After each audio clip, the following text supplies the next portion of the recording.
Absentee landlord is an economic term for a person who owns and rents out a profit-earning property, but does not live within the property's local economic region. The term absentee ownership was popularized by economist Thorstein Veblen's book of the same name, Absentee Ownership. When used in a local context, the term refers to a landlord of a house or other real estate who leases the property to tenants, but fails to ensure that proper maintenance is done on it. This in turn leads to what may appear to be abandoned buildings, causing significantly lowered property values and urban blight. Tax policy seems, overall, to favor absentee ownership. However, some jurisdictions seek to extract money from absentee owners by taxing land. Absentee ownership has sometimes put the absentee owners at risk of loss. In Ireland before 1903, absentee landlords were a highly significant issue in the history of Ireland. During the course of 16th and 17th centuries, most of the land in Ireland was confiscated from Irish Catholic landowners during the plantations of Ireland and granted to English settlers who were members of the established churches. In Ulster, many of the landowners were Presbyterians, also known as English dissenters. Seized land was given to English nobles and soldiers, some of whom rented it out to the Irish while they themselves remained residents of England. By 1782 the Irish patriot Henry Grattan deplored that some £800,000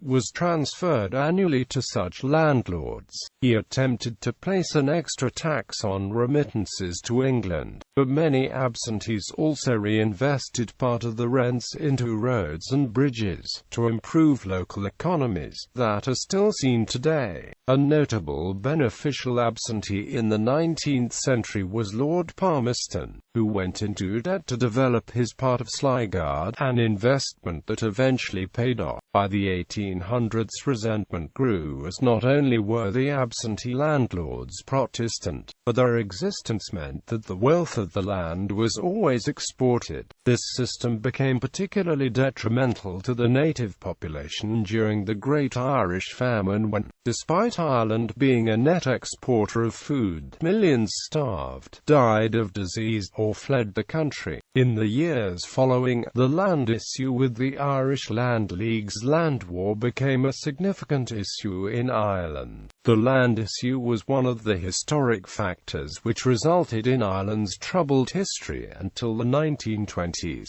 though it had largely been addressed legislatively by 1903 in the Irish Land Acts, on Prince Edward Island before 1867. An absentee landlord crisis was a key factor in Prince Edward Island's decision to become a part of Canada when the idea of confederation was proposed in 1867. In the mid-1760s, a survey team divided the island into 67 lots. On July 1, 1767, these properties were allocated to supporters of King George III by means of a lottery. Ownership of the land remained in the hands of landlords in England, angering island settlers who were unable to gain title to land on which they worked and lived. Significant rent charges created further anger. The land had been given to the absentee landlords with a number of conditions attached regarding upkeep and settlement terms. Many of these conditions were not satisfied. Islanders spent decades trying to convince the Crown to confiscate the lots. However, the descendants of the original owners were generally well connected to the British government and refused to give up the land. In 1853, the island government passed the Land Purchase Act, which empowered them to purchase lands from those owners who were willing to sell, and then resell the land to settlers for low prices. This scheme collapsed when the island ran short of money to continue with the purchases. Many of these lands also were fertile, and were some of the key factors to sustaining Prince Edward Island's economy. In 1864, the island government saw union with Canada as a possible solution to the landlord crisis. This followed a rent strike and riots on the island. At the Charlottetown Conference, delegates proposed a fund to purchase landlords' holdings if the island joined Confederation. Several weeks later at the Quebec Conference, this offer was withdrawn.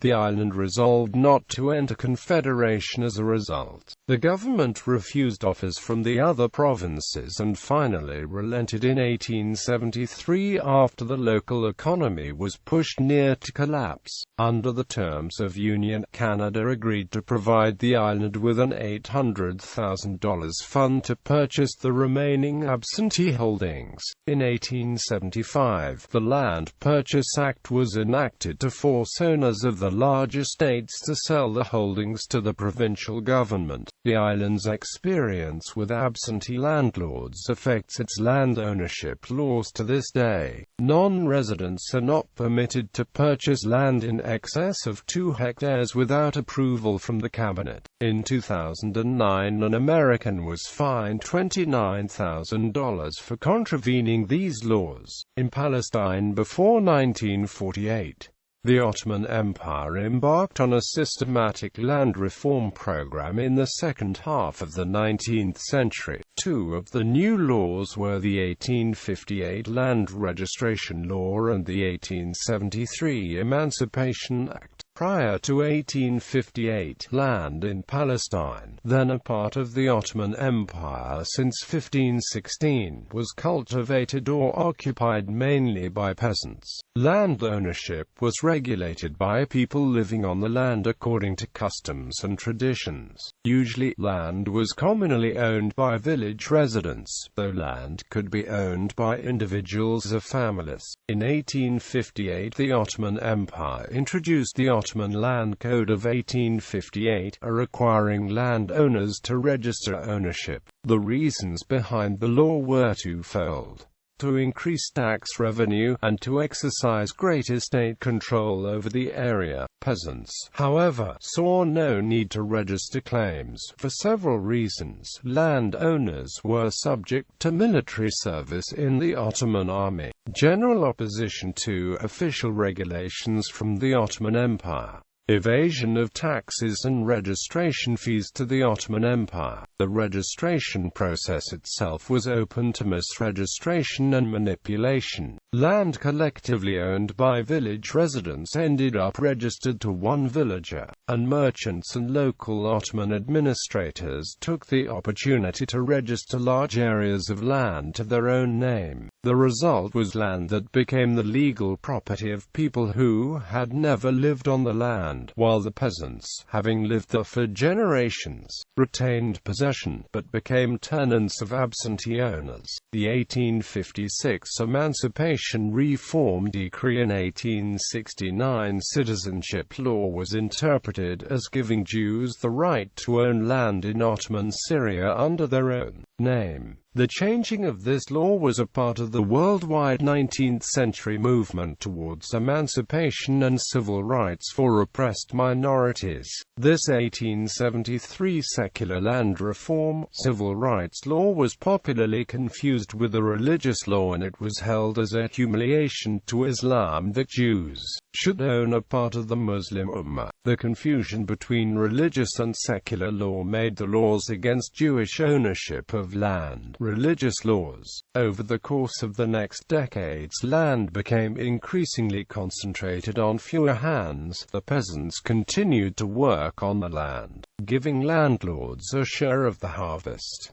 This led to both an increased level of Palestinian nationalism as well as civil unrest. At the same time, the area witnessed an increased flow of Jewish immigrants who did not restrict themselves to the cities where the concentration offered some protection from persecution. These new Jews came hoping to create a new future in what they regarded as the homeland of their ancestors. Organizations created to aid the Jewish migration to Palestine also bought land from absentee landowners. Jewish immigrants then settled on the land, sometimes replacing peasants already living there. A steady arrival of Jewish immigrants from 1882 led to several peasant insurgencies, recorded from as early as 1884 to 1886.